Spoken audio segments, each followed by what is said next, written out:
जय श्री कृष्णा। आप सभी का मेरे इस चैनल पर बहुत बहुत स्वागत है। आज हम इस वीडियो में आप सबके लिए लेकर आए हैं मकर संक्रांति पर सुने जाने वाली धर्मराज जी की व्रत कथा। तो चलिए अब हम कथा शुरू करते हैं। एक समय की बात है, एक गांव में दो बुढ़िया रहती थी। एक तो अमीर थी, वह दूसरी गरीब थी। अमीर बुढ़िया बहुत कंजूस थी। वह ना तो व्रत करती, ना पूजा पाठ करती और ना ही किसी को कोई चीज दान में देती। वह कहती थी कि व्रत पूजा पाठ करने से क्या होता है। दूसरी ओर जो बुढ़िया गरीब थी, वह गरीब होते हुए भी मन की अमीर थी। वह सुबह जल्दी उठकर स्नान आदि करती, तुलसी माता, बड़ पीपल सींचती, भगवान का नाम लेती, मंदिर में जाकर धर्मराज जी की, सूरज भगवान की कहानी सुनती, घर आकर रसोई करके भगवान को भोग लगाकर गाय कुत्ते के नाम की रोटी निकालती। वह कोई भी अतिथि या ब्राह्मणों को भोजन करवाने के बाद स्वयं भोजन करती। दूसरी बुढ़िया जो अमीर थी, वह मन में हंसती थी कि देखो अकेली जीव है, फिर भी पूरे दिन यह कुछ न कुछ करती रहती है। अगर ये कुछ नहीं करेगी तो इसका क्या बिगड़ जाएगा। ऐसे करते करते बहुत दिन बीत गए। दोनों बुढ़िया मर गई। गरीब बुढ़िया जो नित्य कर्म, पूजा पाठ, दान पुण्य करती थी, उसको यम के दूत बड़ी ही आसानी से लेकर चले गए। और दूसरी ओर जो अमीर बुढ़िया थी, जो कुछ भी नहीं करती थी, उसे यमराज के लोग रास्ते में मारते, पीटते, डराते, धमकाते हुए लेकर गए। रास्ते में वह बुढ़िया कहने लगी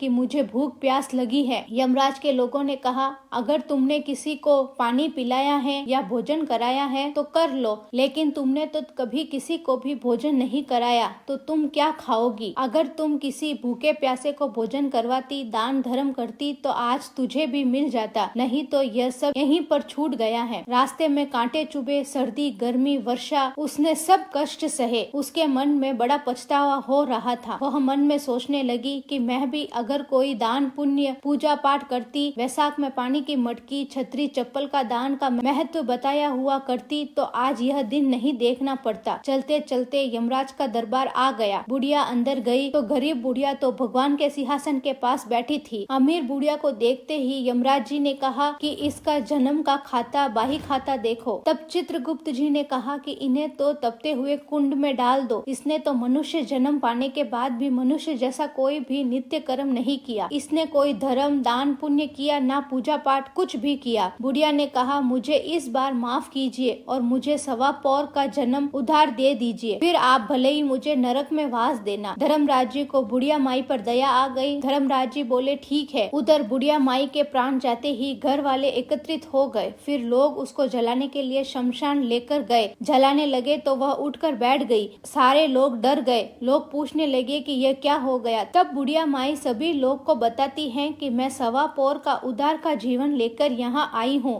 ताकि मैं कुछ दान पुण्य, पूजा पाठ, नित्य कर्म कर सकूं और धर्मराज जी की पूजा कर सकूं, उनकी कहानी कह सकूं। इस तरह उसने दूसरे दिन से ही पूजा पाठ, दान पुण्य आदि करना प्रारंभ कर दिया और वह रोज धर्मराज जी की कहानी सुनने लगी। इस तरह सवा पौर का उसका जीवन पूरा हो गया। अंतिम दिन पे ऊपर से विमान आया और बुढ़िया माई सबके देखते देखते ही स्वर्गवास जाती है। सब लोग उसकी जय जयकार करते हैं। हे धर्मराज जी, उस बुढ़िया माई पर कृपा करी, वैसे ही सभी प्राणियों पर कृपा करना। जो कोई आपकी कहानी पढ़े, सुने, वह हुंकारा भरे, उनकी सभी इच्छाएं पूरी करना। जय धर्मराज। अगर आपको मेरी ये कहानी अच्छी लगे तो इसे लाइक करें, शेयर करें और मैंने इस चैनल को सब्सक्राइब करना बिल्कुल ना भूलें।